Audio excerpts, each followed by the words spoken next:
Peace, blessings, and mercy be upon you all. Welcome back to our page.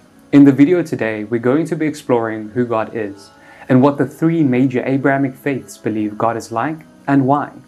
While this video will be focusing on the inherent similarities between the God of the Jews, the God of the Christians, and the God of the Muslims, the next video in this series will in turn unpack and investigate why the Trinitarian notion, which has become popular in contemporary Christianity, veers away from the strictly Unitarian traditions of Judaism and Islam, and even early Christianity.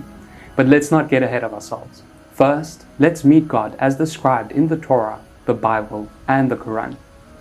Just like the various branches of Christianity, for example, Episcopalian, Charismatic, Dutch Reformed, and so forth, there are various different branches or traditions within both Judaism and even Islam.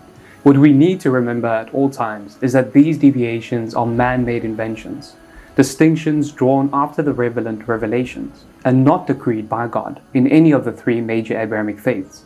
It is not God who dictated that faith be practiced according to one of the following X number of streams. Man came and segregated the broader religious community into those who most thought like one another, and essentially formed cliques. So it is our responsibility in seeking God to look beyond the man-made deviations at all levels and to return to the source texts to establish what the different factions can agree upon and what is truth according to God, untainted by the temptations and tendencies of man to want to categorize, organize, and draw distinctions between what he perceives to be different, one from another. Where I'm going with this is simple. Though there are many ways or streams of practicing Judaism, for example, Hasidic Judaism, Orthodox Judaism, Conservative Judaism, and so forth, though the different sects may differ in other matters, the Jewish understanding of God as one is, to quote Dr. Lawrence B. Brown, relatively concrete. Throughout Judaism, the oneness of God remains the primary attribute of the Creator, followed by many others, including justice, love, mercy, omniscience, omnipresence, omnipotence, sovereignty, truth, wisdom, self-existence, goodness, holiness, eternity, and the even trickier concept of infinity. Furthermore, Jews consider God fundamentally incomprehensible, for God's attributes transcend those of His creation. In other words, Jews believe that we have been created as subservient and subordinate to the mighty Creator, and can as a result not comprehend the true nature of God, for it surpasses the limits of our worldly understanding. It is then our duty to stand in awe of a God so much greater than ourselves that He defies complete comprehension and experience within the confines of our physical world. A number of these same attributes carry over to the other, especially early Christian concept or understanding of God. While early Christians remain fundamentally Unitarian, as encouraged by Jesus Christ Himself, peace be upon Him, it was only in later years that the so-called mysticism of the Trinity took root, and so transfigured the popular conception of God in the Christian faith. Trying to decipher the concept of a God who is three but one baffles the mind, especially when you consider that the three who are supposed to make up the one are fundamentally and characteristically incompatible with one another.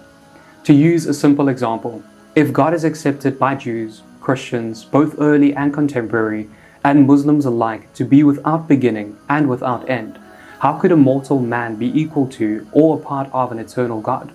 If God is fundamentally immortal, He cannot also be mortal, can He? It's a logical paradox. As in our previous series, Son of God, I find it best to look at what Jesus Himself had to say about His own identity. In this case, that He had no divinity of His own. If Jesus was part of the divine, or a partner in divinity, then His statement would be fundamentally untrue, would it not? So essentially, you're left with another logical paradox. If Jesus is part of a triune God, He must have His own claim to divinity. But if He is part of a triune God, He must also be, as God and His wisdom are declared to be in the New Century Version translation of James chapter 3 verse 17, fair and honest. Or, more to the point, the wisdom that comes from heaven does not pretend to be what it is not. So, if Jesus is a part of God and His infinite wisdom, He cannot pretend to be what He is not. In other words, if Jesus is part of a triune God, He must be both truthful and divine. But according to the man himself, he has no claim to divinity. Please see the screen for some examples.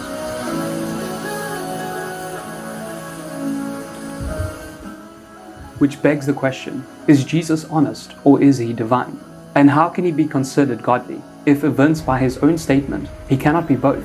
This may seem confusing at first, and that's because it is. In order to accept that Jesus is part of a triune God, one must blatantly define the assertion made in Titus chapter 1 verse 2, that God never lies. But we'll further explore how the concept of the Trinity came to be, and how it compares and contrasts with the beliefs of the other Abrahamic faiths, and even its own practitioners' beliefs in part 2 of this video series. For now, suffice it to say that the Trinitarian concept of God flies in the face of the conception of God as one in the majority of Abrahamic faiths, that is to say, Judaism and Islam. So, who is God in Islam?